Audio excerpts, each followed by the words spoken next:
Hey, welcome back everyone. It is now April 2nd of 2020, and ever since the release of Star Wars The Rise of Skywalker, a lot of fans around the world have been very intrigued about the future of the Star Wars franchise by Disney and Lucasfilm.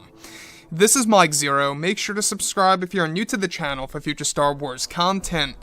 Now, the one thing about Disney Star Wars is that we do know that as of right now, a lot of changes are being made by the new Disney CEO, Bob Chapek, in order to really bring fans into a new mythology and to new eras of the franchise as we know it, right? And when we think about it this way, the new Disney CEO is really changing up, everything over at Lucasfilm. He's giving a lot of creatives over at Lucasfilm promotions, such as Dave Filoni and Jon Favreau, to really have a lot of creative control over this new universe that they're crafting.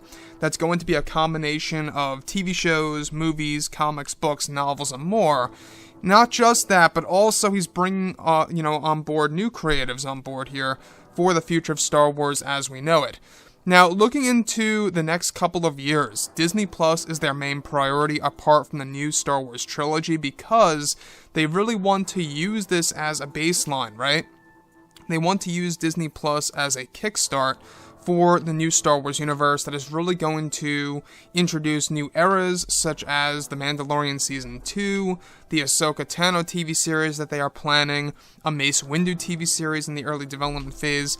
However, what's really intriguing all has to do with Kathleen Kennedy's stance on George Lucas with the sequel trilogy era, where now that both Disney and Lucasfilm are finished with the Skywalker saga, they are focused on their new trilogy of films as well as the new Star Wars universe. It's explained that currently Disney and Lucasfilm are developing ways in order to reunite the fans around the world. However, The Rise of Skywalker was considered by far the most difficult production out of all the Star Wars films in the sequel trilogy.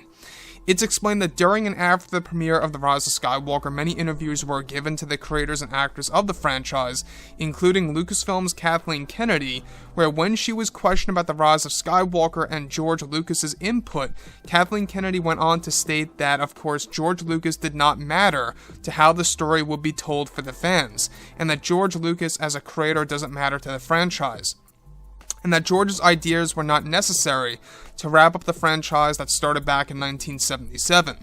Kathleen Kennedy went on to state that they had used George in the beginning and made several changes as there were creative differences between herself, Lucasfilm, and George Lucas, and that in her eyes, George Lucas was not necessarily needed to tell a proper story in the long run to end the Skywalker saga for good. Kathleen Kennedy further explained that George Lucas did feel betrayed at times during the production for The Rise of Skywalker, given many of his ideas for Palpatine were excluded from the film entirely. So the thing about all of this, alright, a lot of fans have been very, I guess you could say, curious about what could have been before the reshoots, of The Rise of Skywalker, and everything related to what J.J. Abrams originally wanted to do, for Episode 9 between Palpatine, Kylo, Rey, Luke, you name it. Now, the thing that really does stand out to me the most here is how Kathleen Kennedy's stance on George Lucas is that he does not necessarily matter to the Skywalker saga and how movies are told. I, however, heavily disagree with this, and I have to be honest with you guys. George Lucas knows Star Wars best. He is the creator of Star Wars. Sure, maybe the prequel trilogy wasn't at its best, and sure, the prequels had its moments where it was pretty much, quite a highlight of the Skywalker saga. We've had all these epic moments between Darth Maul and Count Dooku and, Palpatine facing Yoda. You gotta remember those moments, right?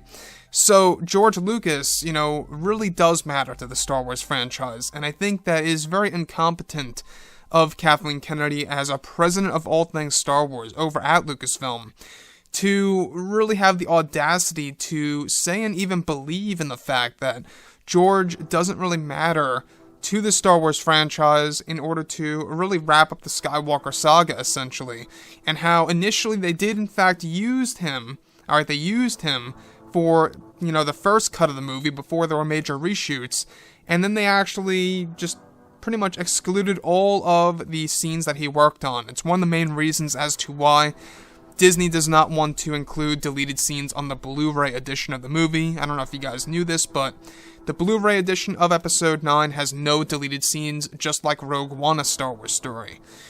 Like with Rogue One, that actually had a lot of reshoots as well, there was supposed to be a lot of Darth Vader scenes that never made it to the final cut of the film. Same exact scenario here, where there were supposed to be a lot of scenes oriented with Luke, Anakin, Kenobi, Yoda as Force ghosts, and more, and in the forms of Luke in flashbacks, and even other material such as Palpatine and more. So, like I said, guys, let me know what you think about everything here between Kathleen Kennedy and her take on George Lucas, and what do you guys think about that? Let me know what you think about that below in the comments, and if you guys did enjoy the content for today, do make sure to drop a thumbs up on this video to support the channel, and thank you all so very much for the kind support, and I'll catch you guys next time.